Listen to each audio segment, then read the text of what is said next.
What's going on, you guys? It's your Huggable Hipster here. Welcome back to another review, and welcome to a changed background. Some posters are new over here. The background is a little less, crappy. I had to completely change around my entire setting because we just got, and nope, that's not where you can see it. We just got an AC here in the room. That way it's not hot as balls and I don't completely die. But I hope you guys are having a good day. Today we are going to be finally going into the review for Layers of Fear 2. Now, this article has been up for the past few days now, so if you guys want to check out my written article on Layers of Fear 2, you guys can check it out. The link is down below. There's so much that's been going on, so many reasons why my schedule has not been perfect this week, and I'm thinking of doing an update video, but on my other channel, because I need to discuss some things going on with that channel as well. It's just a hot mess. But today we're going to be getting into the review. There is not going to be an episode of Resident Evil 5 today. That's going to be starting up on Monday because this week I needed to get a tea talk out to you guys, so sorry about that.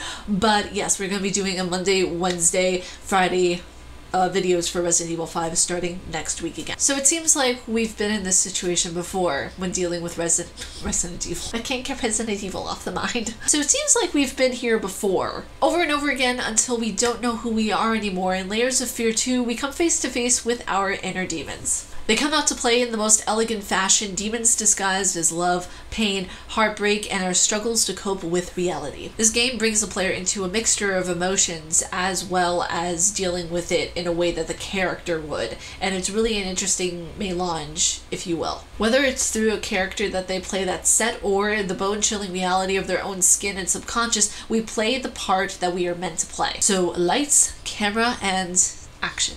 I don't have a fancy effect for action. Layers of Fear 2 is a psychological horror game that was released May 28th of this year, with for the first time a dramatic narrator, and who better than to play a narrator that is really spoopy than the one and only Tony Todd. Tony has a voice that simply resonates with its listeners and makes you feel what he wants you to feel. There is a weight, there is a demand that is carried in the way that he portrays certain words and sentences, and even the way that he acts in the game. You don't see his face at all, you just hear him as a narrator over the entire game, and let me tell you, it's spoopy. It creates a sort of do or die aesthetic that I'm living for. Carrying the game until the very end, we see Tony Todd grow just as much as the character does, and just as much as we do through point A to point realization. Now, like any Layers of Fear game, the controls are very simplistic. They were exactly the same as the first game, which I very much appreciated. It's nice because you don't have to get used to a whole new set of controls, which I thought might have been confusing if that were the case, but during the first initial playthrough of it, I was like, okay,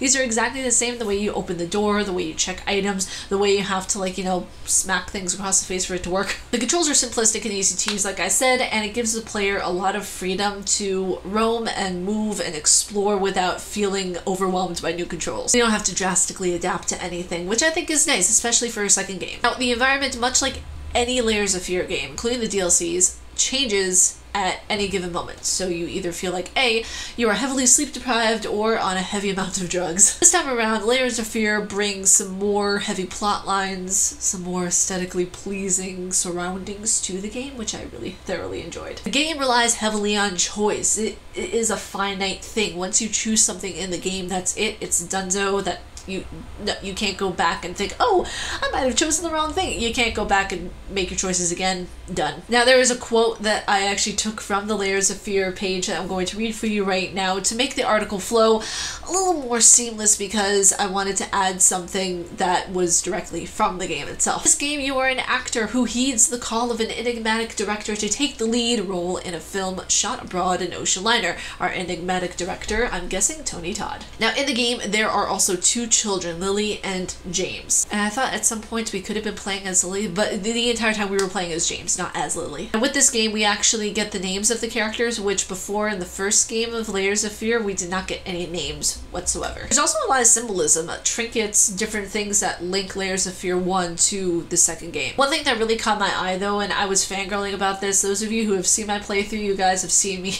incredibly fangirl over this part. The part that I'm talking about is when we see the parody of the painting A Lady with an Ermine, which was originally done by Leonardo da Vinci. You enter into a darkly lit room with the painting right in front of you. I fangirled, I screeched to the gods. I should have done a holier than thou dance because I was, listen, it was lit, okay? It was straight fire. I love when writers and directors of video games do this, where they link games to each other to make it seem seamless and coherent with the storyline. Oh my god, okay, I'm good. There's a painting right in front of you, there's rats all around you, and you hear a voice over the game saying, "Here we are again," which leads me to believe that this is a character from the first game, or it's doing like kind of a prologue kind of thing. Either way, I'm with it, okay? It makes me think that the actor, or James, has the same delusional mental illness as our character from the very first game. And rats and fire. Can we just talk about this for a second? Rats and fire are two major symbols that we have from the first game that got brought over to the second game. In the first game, there was a rat infestation, and then in the mansion that the painter was living in with his family, that caught fire. So I don't know how everything is supposed to be linked because it's a creative genius of the director of the video game, but those two things are symbols that were in both of the games. And the DLC too, because the daughter references it in the DLC. There's a fire that took the home, and there was a fire that took the ship, causing it to sink. Through both of the games, we have this concept of escaping oneself, whether it be as a painter, you're escaping through your art. As an actor now, you're escaping through different characters. So I'm not really all that surprised that being an actor was chosen as the catalyst to move this game. Playing another part, not to be oneself, and escaping your mind to create a character, to cope with your inner demons, it's one of the more heavy topics in this game that I cover in the article, and it just, I wanted to go more deep into it, but I realized that people might not want to read a thesis. You make your choices along with the character, so is it the character's response to the game that is making him crazy, or is it your response? As players, we control the AI that's in the video game, and just because these characters make these decisions doesn't mean it's actually the character making this decision. It's us who's making them. We act it out as if we were experiencing it, this entire life that's not ours. So we have to in turn look at our own demons to truly understand this game, or any other game, is a mirror into our own minds. So you have 3 endings that you can achieve with this game: good, bad, and true. I got the true ending, where we end with Lily. We were playing as a famous actress on stage. I know, it's the lavish lifestyle. Now the good ending is kind of the same, I believe. I saw that the good ending was one where you end as the brother eating with, I believe, the younger self, if I'm not mistaken, because I saw a video on what all the endings were, and I don't know, I felt like we were, like, the brother was having lunch or dinner with himself in a way. Now the bad ending, this was the cool and creepy one that I really enjoyed. You're walking down a catacomb and you get to this area. It just looks like you're inside a cave with all these different candles and mice and rats. Symbolism. Rats, mice again. All of this is surrounding you. And there's this woman that you come in contact with, which I believe is the woman from the very beginning of the game. Now, what I believe this woman to be might be a far-fetching idea, but hear me out on this. I believe that this is the woman who is personified from the morbid parody of Lady with Ermine, the painting that we saw earlier in the game. I think it might be possible that this could be the personification of that painting. She tells our character how we make choices and that we can't just go through the game, aka life, without making any choices. So she put us right back to the beginning of the game, and we had to choose which one we had to shoot. Was it either the male or the female? Now, I even said in my playthrough, oh, this is going to be, you know, an important part. And I was right. Now, I'm still questioning how Lily survived this entire ordeal, if the entire ship just burned and sunk and all that fun stuff. How did the brother survive? And we're playing as the brother. And if we get the true ending, how are we playing as Lily? This might be a stretch. Another ideal stretch.